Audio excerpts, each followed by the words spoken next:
Hey, what's going on, everybody? It's Sathiya Sam here. Welcome to the Man Within podcast, a super special episode today. You guys know that once a week we love to deliver world-class interviews with experts around the world talking about different stuff. This is an interview with some world-class men that we've had the privilege of working with in Deep Clean in 2024. And I think one of the hard things that we run into, I was just telling the guys this before we hit record, is, we have some great stories coming out of our community, but given the nature of what we do, we don't always get a chance to broadcast them. In fact, we rarely get a chance to broadcast them. It takes a lot of courage and vulnerability to make it to this level. But we had two guys who were really kind enough to put their hand up and say, yeah, I want to share my story of how 2024 changed my life, how my recovery looks radically different, how I'm walking free of pornography and the implications of that. And I wanted you to hear that today and hear these stories so that you can be inspired.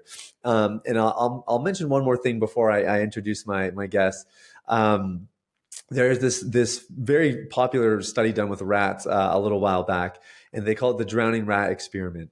And basically, they have a bucket of water, they put a rat in, and they time how long does it take for this rat to drown, which sounds really cruel, but it's going somewhere. So the first round of experiments, they found that on average, it took the rat about 16 minutes.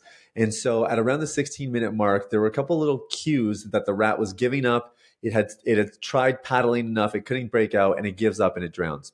So in the second round of experiments, just when the rat started to show these cues that it was giving up, they pull the rat out of the bucket, they dry it off, they settle it down, and then they put it back in the bucket. And what they wanted to see is if the rat got a taste of being rescued, would it inspire it any longer to swim and to survive basically a water or a bucket that was impossible to escape. And it turns out that they didn't just go twice as long or not even 10 times as long. Some of these rats swam up to 60 hours that second round just because they got a taste of what it felt like to be rescued. And as you listen to these stories today, and I get to interview Franklin and Aiden, I want you to think of you getting a taste of what it's like to be rescued from the grips of pornography addiction. That's the goal. And if you can leverage these stories and really let it just fill your mind, your heart, and your spirit of what is possible, it might just give you that boost that you need to run the next leg of the journey. And maybe you'll run it with 10 times, 20 times the energy and the confidence, just knowing, hey, these guys are awesome dudes, but they're also ordinary. God didn't gift them genetically to recover from pornography or anything like that. They put in the work. And if they can do it, you can do it too. So welcome to this special podcast. I'm glad you're here. Franklin and Aiden, welcome to you guys too. Thanks so much for being here. Yes, thank you. It's an honor. Yeah, it's really great to be here, Sathiya. Thank you so much. Man, you guys are legends. I'm just so glad that you were brave enough to come on here, and I know the guys listening are going to be very grateful as well. Man, I just want to get right to the chase, if you don't mind. This is kind of my style these days with interviews, and I won't make an exception here. I want to hear from you guys. What was the worst moment you had struggling with pornography prior to joining Deep Clean? Franklin, maybe you can kick it off. What was your absolute worst moment? Yeah, I remember it was several years ago, Sathiya. I mean, I'll never forget this. It might have been somewhere in 2015. And this is before I joined the 12-step fellowship to get free. And I remember being in this overpriced apartment in Maryland, and I was divorced and I was just living this miserable life.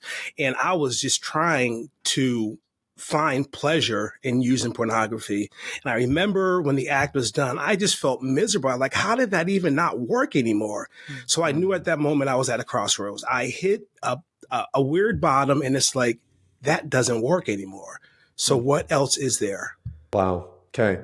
So it was like, oh, I did the thing I know I'm not supposed to do, and I still didn't even provide me the pleasure I was at least hoping to get out of the deal. Absolutely. Yeah. And I was terrified because the medicine always worked, right? That poison always worked, but in that moment, it did not work. You mentioned 12-step just real quick, Franklin. What did you get out of going through 12-step, and what did you not get that required you to do some more work after? That's a great question. The first thing I got in the 12-step fellowship was I got this community where you can say words like masturbation, you can say words like massage parlors, and everybody would nod their heads in agreement, as opposed to like in the real world where people would just sit there and say, what the heck is wrong with this monster, right? Yeah. But in these rooms, it was a collection of different men from all over the world, and we all got each other. So that was my introduction into saying, there's a space to talk about this stuff and I can get this stuff out of my gut. How about on the other side? How come you still needed some more help after 12-step? I'm going to tell you exactly why. I've done some thinking and some journaling about this. It really, 12 steps was all about just stopping and counting days.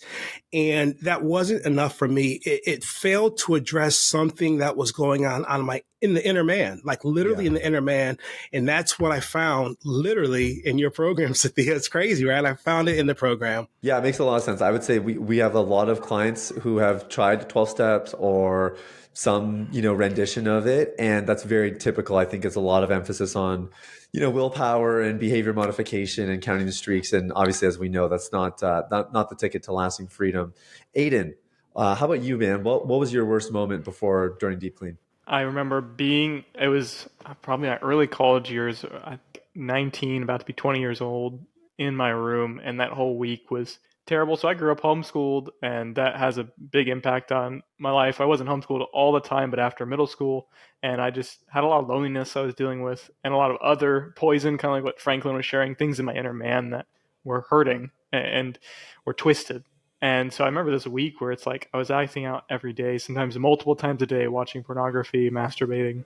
And dude, I felt like I was in mental health hell. Like I just felt alone. I felt ashamed. And I felt like my blood felt like red hot in me because of the pain and the shame. Even just thinking, I didn't have a lot of safe people to talk to about it either. So even just thinking about opening up and kind of the classic purity kind of culture that was in my church at the time was very scary, even though I had this sense of duty of like, oh, I should open up. I know that's the right thing to do.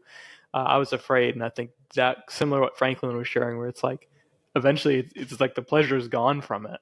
And it's just the pain that's left. And you realize like, this is really never going to satisfy what I'm looking for. Well said. And I think we all know, we've all reached that point, right? Like where, yeah, the pleasure's not even there anymore. Aiden, how did you find us? I found you. So I had done a lot of different things before Deep Clean to start Like inching what? towards recovery. So in our church, we have this ministry called Purity Restored Ministries. And the guy that leads that, awesome dude named David Widener, did coaching with him. And that was a good step towards it. And that really helped me to understand more the grace and love of God. But it was kind of the first steps. And he actually got me connected with a check-in partner during that time. And that guy, his name's Matt, he was an awesome dude, but he's like, hey, you should check out this podcast called Unleash the Man Within, because he was encouraging me. He's like, when he was trying to get free, he had to listen to that each day. And it's from you, because it's like, hey, we need daily encouragement sometimes. Mm. When you wake up in the morning and you're like, either you're biting your teeth, you're like, I'm already tempted, or you wake up and you have that low grade anxiety of like, okay, what day is the temptation going to hit? And then I'm going to blow it again. You need that inspiration to not quit, not give up. Because once you quit and give up, you've already lost. But Yeah. if you just don't quit, you win. And so he recommended me to the podcast. And then after about like six months or so of listening to it, that's when I'm like, I need more than just a podcast. I can't just self-help my way through it or do it alone. I need help applying it and a community to help walk me through it. Yeah, there's a lot of wisdom in that. I think to even just realize that maybe you did need a little bit of extra help. That's really tough for a guy to admit, right? And I think especially with private issues, like we justify so much, like I think I can do this on my own. Or you mentioned not having a lot of safe places, so I think you would have had even all the more reason to kind of justify like figuring it out. What made you say like, okay, I guess I will get help? Why was that a natural step? Oh man. I'm glad you asked this question.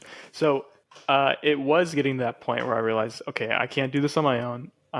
I need the help. And it's just several moments of me trying. That same guy, Dave Widener, in that ministry, he has this thing that he'll say to people who don't think they need a purity group. He's like, okay, just do the research, which means keep doing what you're always doing and keep Yeah. getting what you've always gotten, and realize that you need to do something new if you want something to change. So I was doing plenty of research, and eventually I had this like little folder from this discipleship group, this little like pamphlet on my desk, and I was praying about the decision, thinking about the program. And what was the difficult thing for me, and I know this is another question you're going to have soon, but was the money cost and just the financial cost. I've been in college, don't have a whole lot, so it's kind of penny pinching a little bit. So this was a big investment.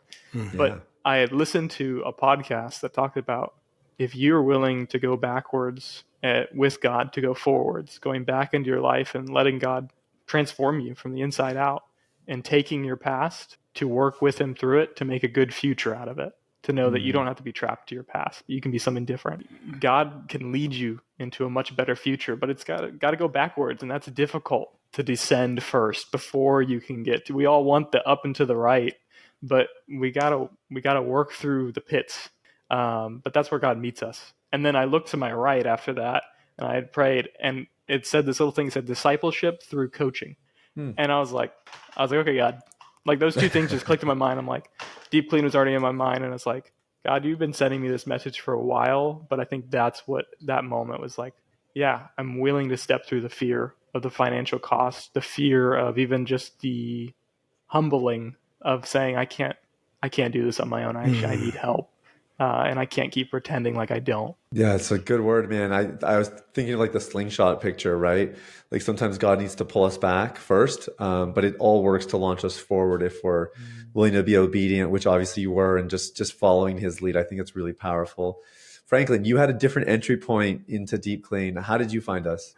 I did indeed. I have a lot of a presence on social media because I have businesses out there, and I'm all over the place. But I was on Instagram, and there's 3 people that just kept popping up in my feed, and I'm going to mention their names because these are great men doing some amazing things. One is Mason Kane, and I kept seeing his information in my feed and this and that. I click on, maybe read deeper, check out a video too. And then there's John Franco Martinez. And I was also checking out his stuff as well. And what was happening in my life in this season, which was really 2024, this would have been 2023. My marriage is really strong. Quick story. I was married in 2000. We got divorced in 2007. And after 12-step fellowship, I met her again and we remarried in 2018. And this is a straight miracle. And we have this marriage that is just beyond wonderful. It's something that God put together. So 2018, we remarried. We're traveling the world. I'm having this great marriage.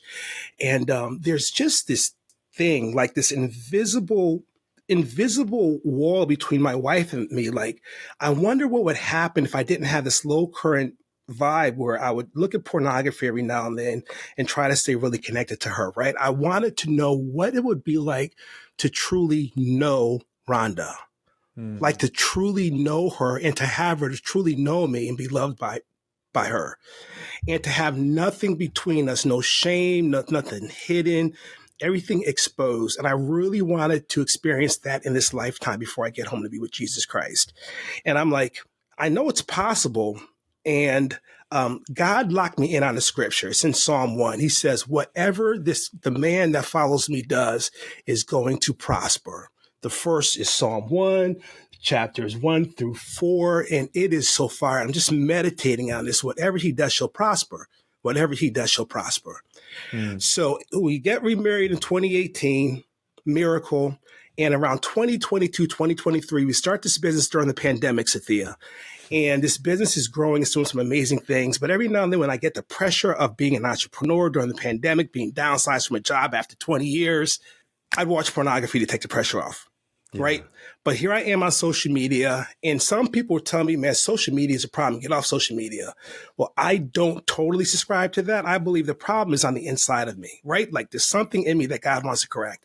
So anyways, on Instagram, I'm watching Mason Kane, I'm watching John Franco Martinez, and then I'm watching you.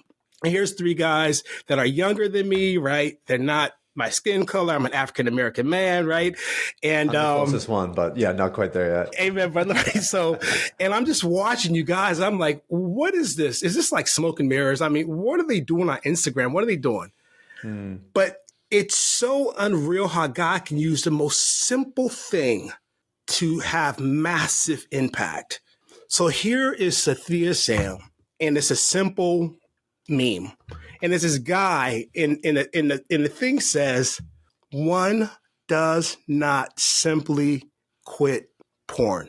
So how does a meme make me want to invest in this program? So I did some research, And I'm like, you know what? I have to make 2024 the year of fire. God has already performed the miracles. The Red Sea is split. I'm remarried. So I found you on Instagram. That was my entry point. So I booked a call, and I'm very impulsive. You got to be, when you're an entrepreneur, you're pretty impulsive. You got to make decisions. And I said, I'm going for this. And I ran upstairs. I said, Rhonda, I just joined Deep Clean. She said, great, baby. And I said, she said, how much? She said, did you pay for it? I said, yeah, I paid in full. And she was like, what? You paid in full? But what I come to find is it's an investment in the rest of my existence on planet Earth. And here's what I'm in a group, Sathiya, of men that I found in your program where you got a WhatsApp group. We meet every Monday at 1:30 US time, Maryland time.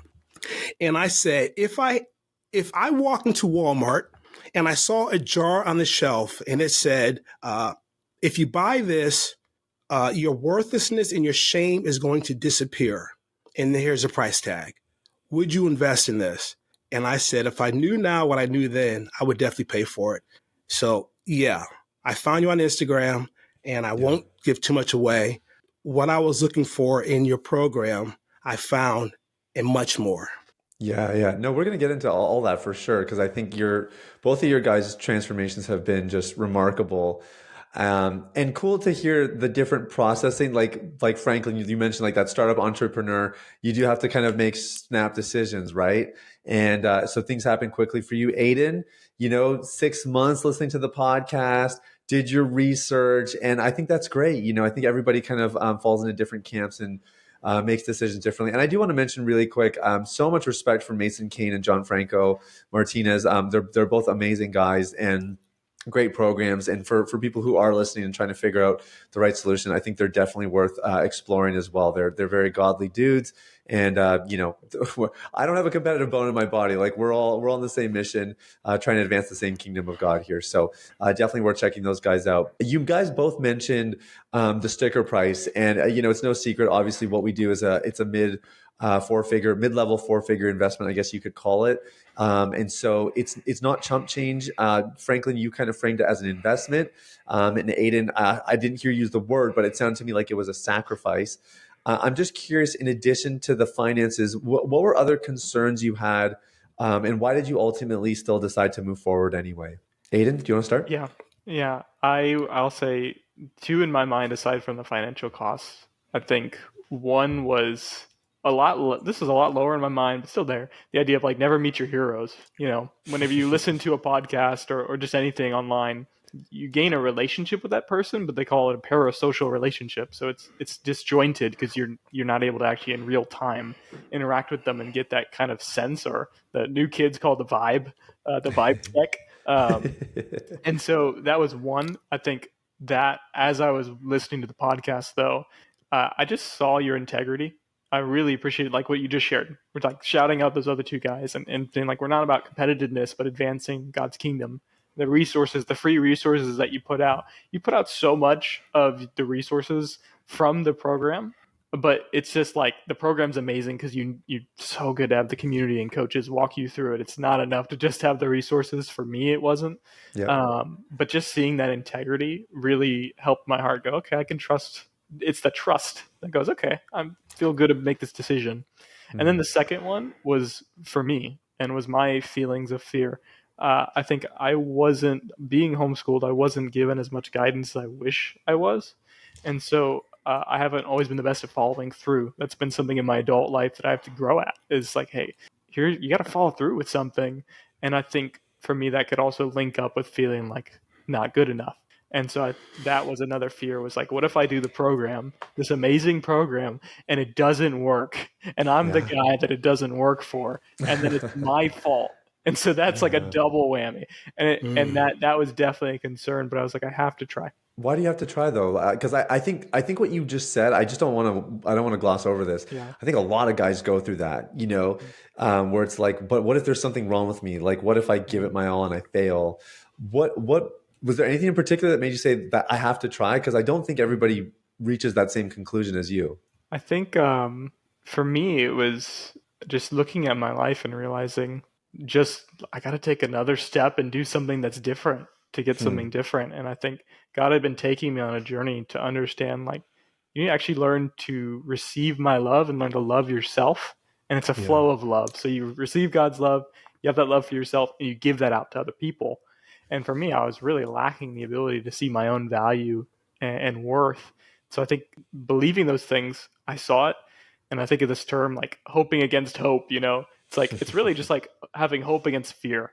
And so I think I Mm. saw that fear and I was like, okay, I'm going to trust you, God, that even though I can't see it, it's kind of like the false wall where it looks like a brick wall, but it's actually made out of paper. So if you shoved your hand through it, your hand's not going to break. Actually, you're going to go right through that thing. Wow. I think that's what was in my mind where I was like, I got to go for it and trust the process. And so that was also from other mentors that were helping me along the path.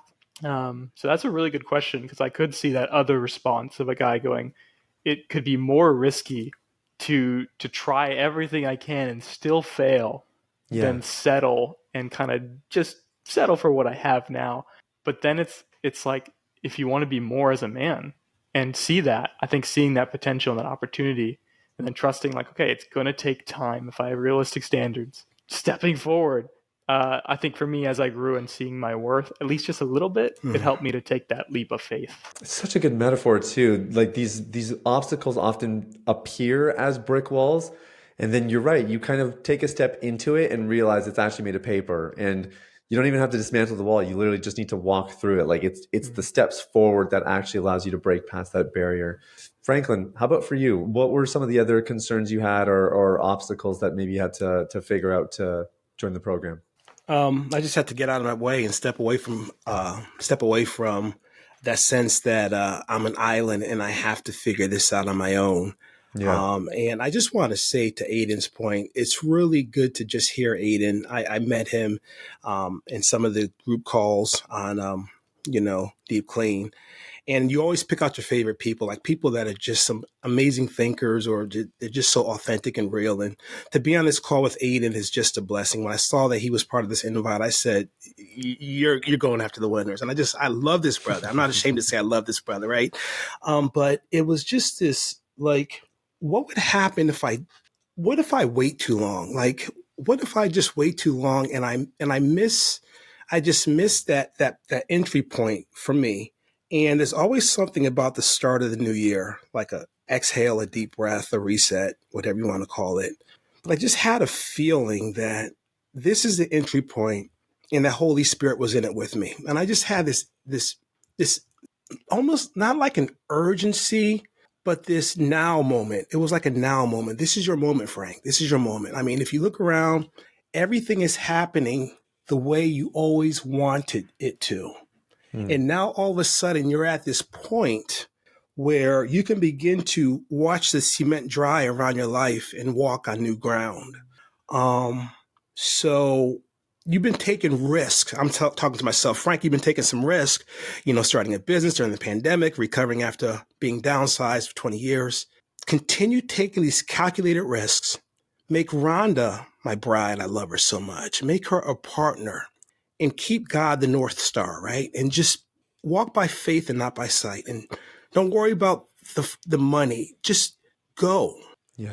Just really step in now with both feet. Don't go in halfway and see what could happen. Now, it was like now. Yeah. There was like that immediacy. It was like now, like, what if I just wait? Like the meme registered, then I watched one of your lives. And it was just so fire. It was so on point. It was just so like, your best man is right in front of you waiting for you to step inside this thing. But what if I just delay it 2 months and I get too busy or this moment of entry fades? What if I don't get this moment right now, Sathiya? And I just said, I got to just go. Yeah. Yeah, that's powerful, man. And you also mentioned like having such a great marriage that you were ready to take to the next level. We interviewed you and Rhonda separately. It's on the site if people want to go check it out. Very powerful story about how God brought you guys back together after being divorced for over a decade. And Rhonda's such a great example of what happens when you have a supportive wife. and just how that can really give you the strength. Like you went and told her you signed up, and she wasn't embarrassed. She was maybe a bit surprised, but she definitely wasn't upset. She wasn't discouraging. She was really supportive because she knew you getting the work, doing the work and getting the help was going to be worth it for her as well, right? And for the marriage. What are some changes that you guys are observing now on the other side of it? So you both decided to quit last year. The one thing that I heard in your answers, both of you, and maybe saying it in different ways, is there was a commitment. This was not just, let's dabble and let's see what happens. Hopefully this is the year. It sounds like both of you guys were very assertive, very intentional, and maybe I can even say it like a little bit stubborn. Like this is like something's got to happen here, and I'm going to make it happen. And I love that, and I think it reflects in the results you guys got. Tell me a little bit, Aiden. Maybe you can go first. What are some of the big changes that you're noticing? We're recording this at the end of 2024, so it's been about a full year. What changes have taken place in your life in these last 12 months? Real quick before I answer that, could I respond just briefly to Franklin? Oh, yeah. Oh, I love you too, brother. Thank you for sharing that. I was just very impacted just listening to your story and just your commitment in your heart to your wife, to love her as yourself and to build her up and to let go of any ego or anything that could inhibit you for her gain. I think to me, I just admire that and I respect that so much. It's one of the biggest things I respect about men in Deep Clean who are married and had that or willing to go that far for the commitment, because you don't just pay for Deep Clean, you pay for time too. You pay for emotional difficulty and the journey. There's more into it than just the initial money cost, but it's worth it. But I respect it even more when it's like, it's not just for you, but it's for another person that you're like, I love this woman and I know that I could be one of the biggest forces in her life to tear her apart if I'm not willing to work through this. And so I'm going to do what I need to do because I want to live in that oneness like you described. Yeah, Aiden, because what you're saying is so cool, man, because when I got into Deep Clean, like a lot of men that I love and found in the program, their entry point was desperation. My entry point was inspiration. Yeah. Right. Wow. More of the good, not less of the bad, but more of the good. And even just one last little bit, that's the kind of stuff that I love in Deep Clean through the community. The community is one of the best parts of Deep Clean. I get to take that as references and registers. I'm single right now, but I'm very excited. I want to be an amazing husband. I want to be an amazing father. That's why I invested in this journey. It's a big part of why. And so things like your story, Franklin, and many other men's stories that I've been able to interact with, even when they're not finished products, it's not about that. It's about the journey, walking through with God and seeing Him shine through all of it. It's just such a gift too. You guys are inspiring me over here, man. I'm like, I should do this program. Yeah, I'll just do it again just for fun. You pay double. Yeah, that's right. That's right. Founder's fee. Aiden, some major changes, man, in your life these last 12 months. Yeah, man. I think overall, the way I'd summarize it is obviously been free since February from pornography, and that's been such a blessing from last mid-February. So it's getting close to like 9-10 months, I think. And so that obviously just not having the shame or guilt of the continual acting out. But then, man, my embodied experience has been shifting. And I think it started with really walking through the program and learning how to gain emotional fitness. I think I knew about emotions and I was aware, but I didn't know what to do about them. So I was very emotionally intelligent in the sense I could label emotions and identify them to a degree, but I didn't know how to process them, digest them, and then find an outlet for them. And so working through that and then working through forgiveness and the geyser moments, just very painful moments in my past, and being able to forgive my family, my mom, my dad, forgive my friends, my dogs. There's dogs that I had some traumatic moments with, and I was still feeling resentment towards them. And I just told God, I was like, whatever it takes, I'm going to forgive anyone and everyone. You've forgiven me completely, so I'm not justified in unforgiveness. I'm not justified in that. And I want to be free too. So it's the two sides, the repentance and the desire for freedom. That's why God calls us to forgive. And I feel like that just sucked a bit of the poison that I was carrying in my body, and just this feeling in my chest and this kind of knot of emotions and confusion in my relationships. Man, and then working through growing at receiving God's love and my identity as his son, working through, okay, how have I seen you, God, in the past? And how can I receive the new relationship with you as my father and let myself receive that love? I think I still can wrestle with this mindset, but it's so much better now of like, oh, I need to earn it, or I need to do penance if I mess up or do this. And I'm realizing like that's a worldly way of looking at it, but the cross has paid for it all. And deep clean was just an amazing part of that. I think it's really helped me to have a lot less weight on my chest. Yeah. And then the biggest thing past that is I just feel so much lighter because I have the tools. So like I still wrestle with stuff. Like before this call, I was wrestling with anxiety, which it's amazing to see Franklin on this call. That really helped too. But I was wrestling with just stuff in my relationships and working through my heart towards my future. But I have tools to work through that. I have the ability to journal. I have people I can reach out to. I have ways that I go, okay, I see how that leads to the roots. And even though I can't just fix it all in one moment, it's not about a silver bullet. I have the tools. I can keep going layer by layer. And I think that's what's encouraging because I'm learning. I'm like, it's not one straight shot that you fix everything. Right. It's layer by layer. Yeah. But the program is just amazing for giving the tools and a really good, strong position to start from to take that journey. Yeah. Well, and kudos to you because obviously for you to be using the tools, I guess 10 months since well, actually it's about 11 and a half months since you started the program really speaks again to your commitment, like I was saying earlier, not just to the 4 months, the 8 months, whatever it might be, but really like changing your heart and changing your lifestyle. I did want to just ask one thing because you mentioned something peculiar that I think the audience might want to hear more about. You started the program in January. Your last relapse, you said, was mid-February. How were you handling having slips early on in the program? Because I think earlier we talked about how some programs or philosophies really gravitate more towards streak counting, which means January 1st, you make up your mind, this is the year, and then you kind of power your way through it. And you clearly had an inverse of that, where there's still some slips happening, and then eventually you reached a point where you're no longer doing that. How did you navigate those, I guess, maybe first 6 weeks, where it sounds like maybe things were a little bit up and down?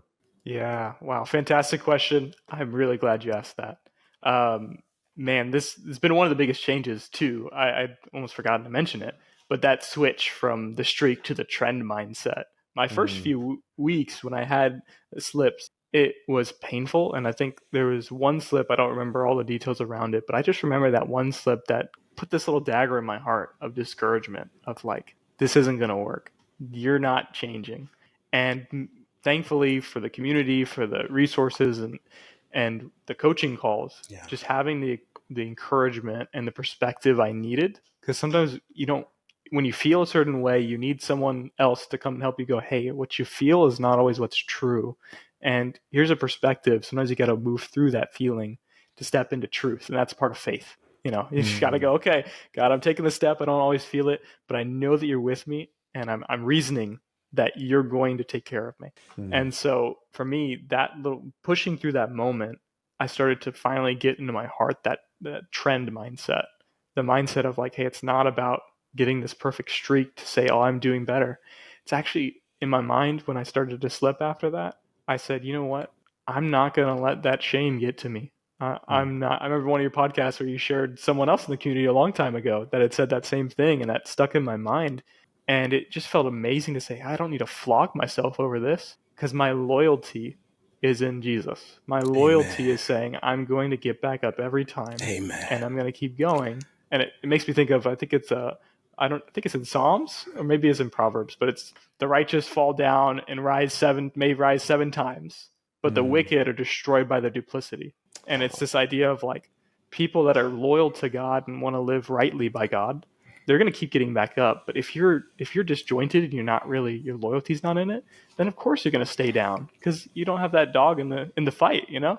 And so I think once I realized that, I was able to go, God knows me and he knows my real heart. And he knows that I may have a conflict of what I believe and then what I do, but then I'm going to keep walking with him and see his power work through it.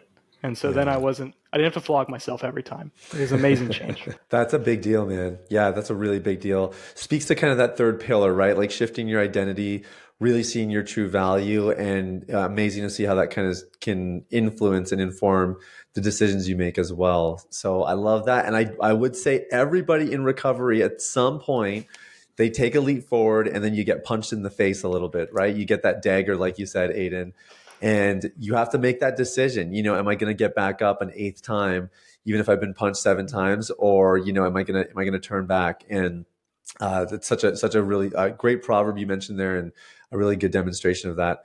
Franklin, how about for you? What are the major changes that have happened in your life? Well, first, I want to say now the whole world sees why I love Aiden so much. This guy, you know what I mean? This is why. So the last time I viewed porn was, really just got drunk in this was sometime around, toward the end of summer, something like that. And the whole thing about counting trends and not streaks speaks to me. But also, I love God's word and I love the promises, but sometimes it just takes reminders. And the coaches, especially one coach that's in the program right now, your program, I won't mention his name, but he would always just say, bro, you're already free. You are already free. You can't add to it. You're already free. And that is a spiritual mindset shift. And I believe that. I don't believe there's anything I can do to take Jesus off the cross, right? And become unforgiven. And his love for me is perfect. His love for me is complete. And there's nothing I can do that would make me not be the very apple of his eye. Mm-hmm. That is the truth. So like stage 5 in your program, Sathiya, just dealing with, there was a lot in there about guilt, shame, and regret, I believe. It was stage 5. And stage 7 talked about some of the generational things. Yeah, a little bit earlier, but yeah. Guilt, shame, and regret I don't want to be over dramatic. I can be that. But shame is like, it doesn't paralyze me anymore. But I wasn't so aware that I had this low current worthlessness where I felt unworthy all the time, or I felt like, just worthless. And that got dealt with in the program.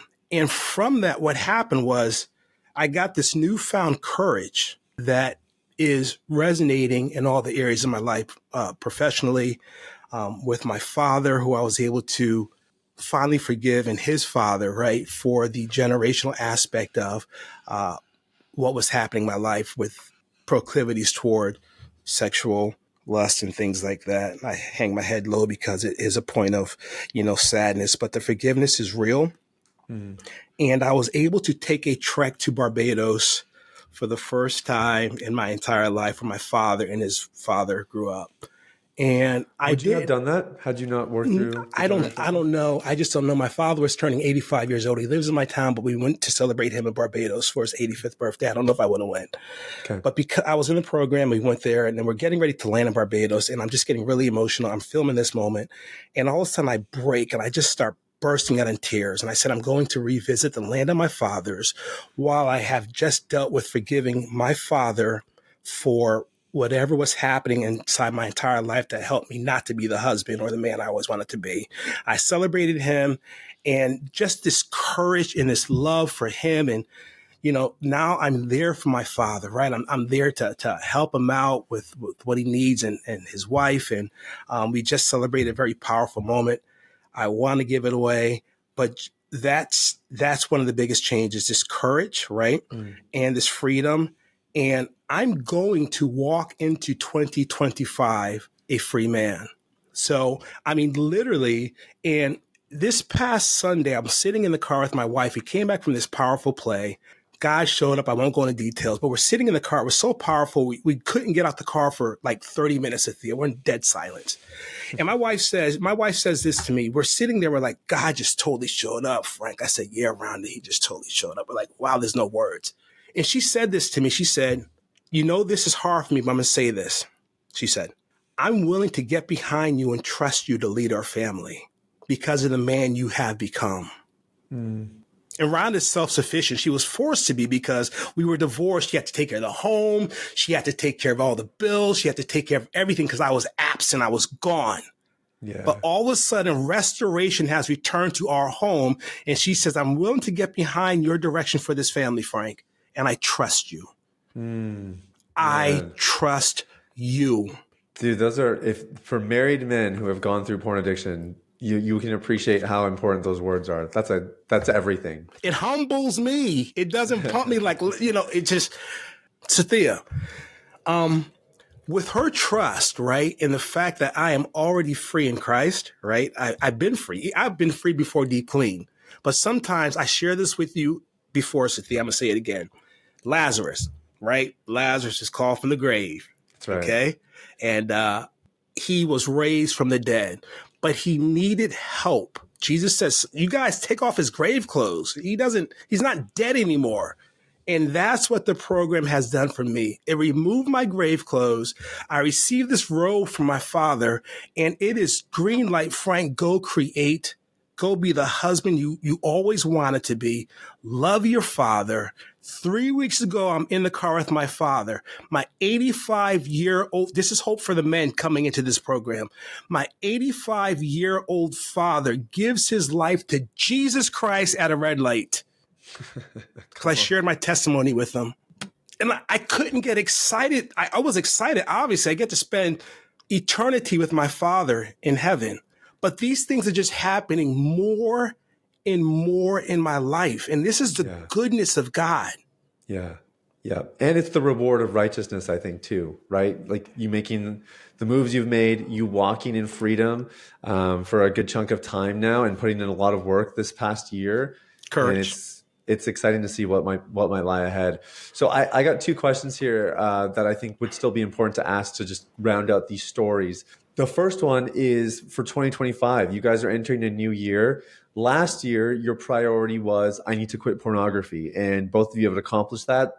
As you can hear, different journeys, right? Different paths to get there, and even just different approaches in making the decisions. But here you guys are, you've had your last relapses and really a good chunks of time now without pornography.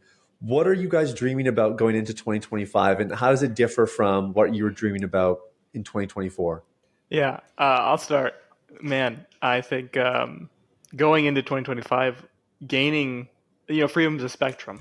And so gaining a lot of freedom from pornography, but then still seeing, okay, the roots don't, sometimes it's not just like, 4 months or 10 months, or the roots aren't always able to just be dealt with all at once. And sometimes even when they are dealt with really well, some things can still hit us in life that hit on those roots and hit on those false beliefs, and that we have to do some business with. And so I think as I've gained more freedom from pornography, I've seen those in my life. And so one, just I want to keep my posture to keep going, okay, what are other things I can heal in my heart? Like OCD, like taking something and obsessing over a disturbance that I have, and it doesn't have to be cleaning. There's so many other forms that OCD can come in. True. And then perfectionism, and then just like learning to step out as a man and keep doing new things. So I think that's number one. I want to keep working through that healing journey. It really is a journey. But then number two, I'm just really excited in my heart, I want to help with counseling, teaching, coaching, just something in that realm with men. Cool. And so I'm really excited to grow that in our church. And my hope is just, even if it's small scale discipleship opportunities, to do kind of like what Deep Clean does, where it's like, Amen. hey, I want to get a couple guys, let's go through the last 3 laps together. And let's work through this material. And if you want to pay the money, I'm going to encourage you, go do Deep Clean. It's a lifetime investment. And I tell any man that wants to take himself seriously and really sees his own value, hey man, that's a worthwhile investment I think you and every man should make when they have these wrestlings in this battleground of lust and pornography. Amen. Because it's going to equip you for life.